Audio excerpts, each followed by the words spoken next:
Fala galera, beleza? Hoje tivemos a 16ª etapa do Giro de Itália 2021 e o que era para ser uma etapa maravilhosa, né? A etapa rainha, chegando em Cortina d'Ampezzo com Passo Fedaia, Passo Pordoi, infelizmente teve que ser cortada. A etapa, em vez de ter 200 e tantos quilômetros, 202 quilômetros, ela caiu para 153 quilômetros. Devido ao quê? Devido ao mau tempo. Então já estava chovendo, muito frio. No Passo Fedaia e no Passo Pordoi a gente tinha péssimas condições, com muita neve. No Passo Gial também, mas o que aconteceu? Os organizadores resolveram não fazer isso para não expor os ciclistas a um risco muito alto. Então, passar por uma montanha, tudo bem, agora por 3 montanhas numa situação dessa, com o clima do jeito que estava, então a organização resolveu tirar isso aí. Alguns ciclistas protestaram, a etapa foi mais ou menos uns 30, 35 minutos, demorou para começar a etapa, então por causa dessas discussões, alguns não queriam, alguns queriam, e aí infelizmente a etapa foi cortada. Mesmo assim foi uma etapa muito dura, e nessa etapa a gente teve saindo na fuga alguns caras assim que uma fuga de peso. Então a gente teve David Fórmulo, a gente teve Vincenzo Nibali, a gente teve João Almeida, e esses 3 caras estavam com um monte de gente, mas na primeira montanha que nós tivemos, que não era uma montanha tão dura, que era La Crocetta, na descida, além do Nibali, do João Almeida, do David Fórmulo, quem que foi junto com eles? O Gorka Zaghirre e o Antônio Pedreiro da Movistar. Então esses caras, o Gorka Zaghirre da Astana e o Antônio Pedreiro da Movistar. E foi um gregário também do Nibali, mas que logo no começo da subida após a descida já abandonou, ele estava ajudando o Nibali. Mas o que acontece? Desde o quilômetro 44 até o topo do Passo Gial só subia. E atrás o pelotão, que lentamente ele foi se esfacelando, ele teve um domínio de quem? Da Education First. Porque qual que era a ideia? O Hugh Carth, ele é inglês. Então, ele mesmo deu essa declaração. Se o tempo estiver ruim, eu estou acostumado a treinar assim, sempre gosto de treinar assim. Então, eu estou me sentindo bem. Então, desde o começo lá da parte que começou um falso plano subindo, não estava chegando no Passo Gial, mas era um falso plano subindo, a gente teve Education First fazendo força na frente do pelotão, e o pelotão foi sendo dizimado. Na hora que entrou na subida do Passo Gial, a fuga estava ali um contra o outro. A gente teve o David Fórmulo atacando no começo do Passo Gial. Uma coisa que eu fiquei até espantado, que ele estava de volantão, porque a subida é dura, tem gradientes de mais de 10 até 14%, com 10% e ele de volantão. Talvez estivesse com 32 atrás, mas mesmo assim.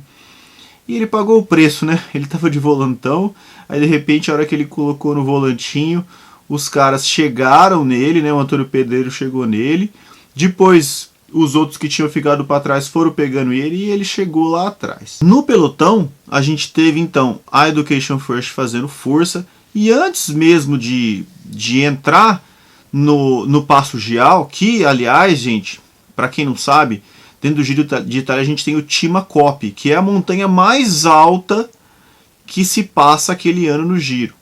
Era para ser o Passo Pordoi, mas como o Passo Pordoi foi tirado, o Passo Gial se tornou o Cima Coppi. E o Cima Coppi, além de dar 50 pontos na camisa de montanha, na camisa Azzurra, ele também dá um prêmio.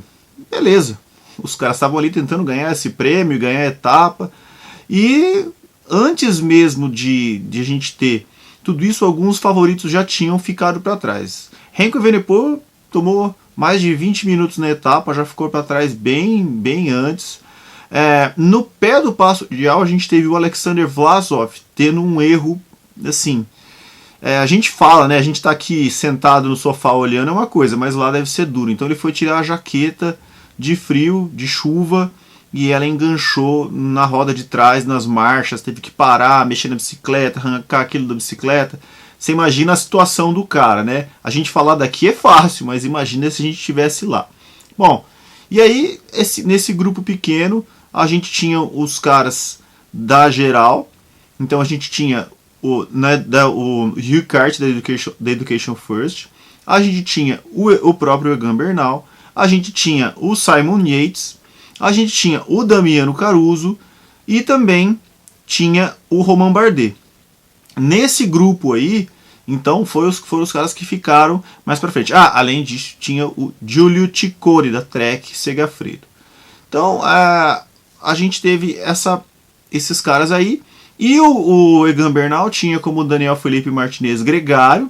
E antes mesmo na hora que o Gregário do Hugh Carty abriu para deixar para ele, o Egan Bernal nem esperou o Daniel Felipe Martinez puxar ou atacar, ele mesmo atacou. Faltando 21 quilômetros para o final, o Egan Bernal atacou. E atacou de uma forma, assim, muito forte, porque a montanha ainda faltavam 6, 7 km para chegar, e depois era a descida muito longa.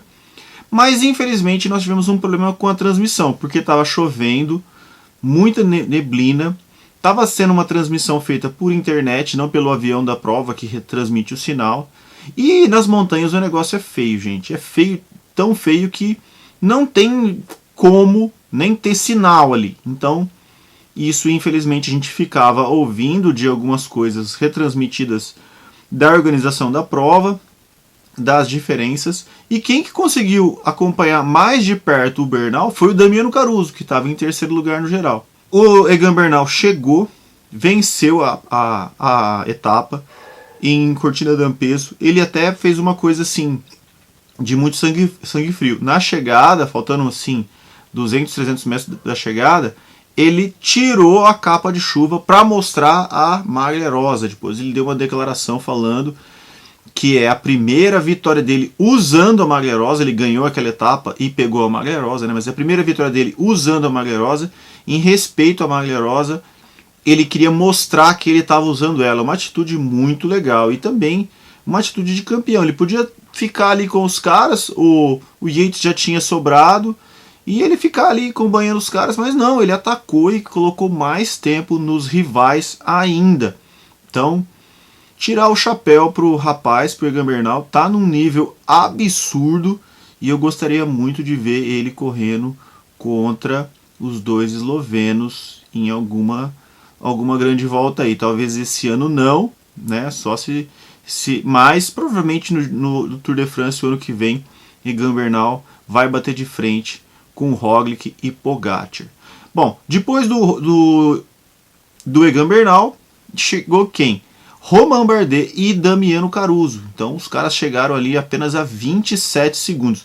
Lembrando que os caras desceram bem mais forte do que ele, porque tinham sobrado na montanha, e o Bernal deve ter descido com muita cautela. Não tinha imagens, mas a gente pensa que a situação foi mais ou menos assim. Então a classificação de etapa 16, primeiro Egan Bernal, Romain Bardet e Damiano Caruso 27 segundos dele, Giulio Ciccone a 1 minuto e 18 segundos, Hugh Carty, apesar de todo o trabalho da equipe, chegou em quarto a 1 minuto e 19 segundos, João Almeida 1 minuto e 21, João Almeida estava na fuga, tá?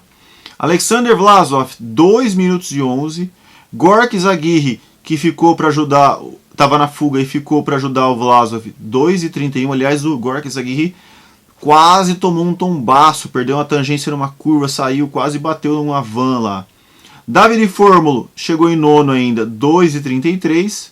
E junto com o Davide Fórmulo, Tobias Foss da Jumbo-Visma, 2 minutos e 33 segundos. Então isso aí foi o resultado da etapa. O Simon Yates perdeu muito tempo, chegou 2,40 atrás, então numa situação que fez com que ele perdesse o segundo lugar na classificação geral. Então vamos ver como ficou a classificação geral após a etapa 16, com a chegada em Cortina d'Ampezzo. Primeiro lugar, Egan Bernal. Segundo, Damiano Caruso a 2,24. Terceiro, Hugh Carty a 3,40. Quarto, Alexander Vlasov a 4,18. Quinto, Simon Yates a 4,20, pertinho do Vlasov. Sexto, Giulio Ciccone a 4,31, também os três estão bem próximos aí. Sétimo, Romain Bardet a 5 minutos e 2 segundos. Oitavo, Daniel Felipe Martinez Poveda a 7,17, Martinez, que é gregário do Bernal.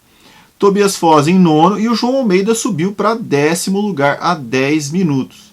Então, gente, o que a gente pode ver aí nas próximas etapas? Amanhã é dia de descanso, depois a gente já tem uma etapa de novo com chegada em subida e mais 3 etapas com chegada em subida além do contrarrelógio. Então a gente pode ver que, pelo que está acontecendo, a gente vai ter uma disputa muito grande ainda pelo pódio. Então esses caras aí, Damiano Caruso, Hülkart, Vlasov, Yates, Ciccone e Bardet vão disputar o pódio. Eles estão bem próximos. O Caruso a 1 minuto e 20 na frente dos caras e o Kart também.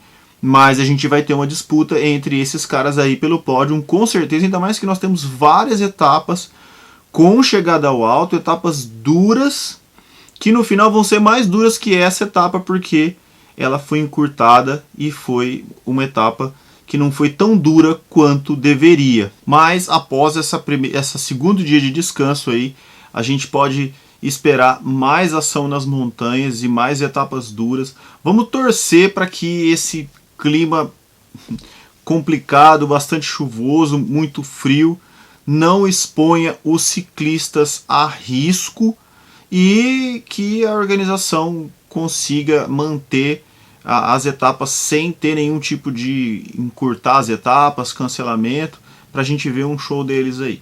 Beleza, galera? Então é isso aí, mais um dia de cobertura do Giro de Itália 2021. Espero que vocês tenham gostado. Até, abraço!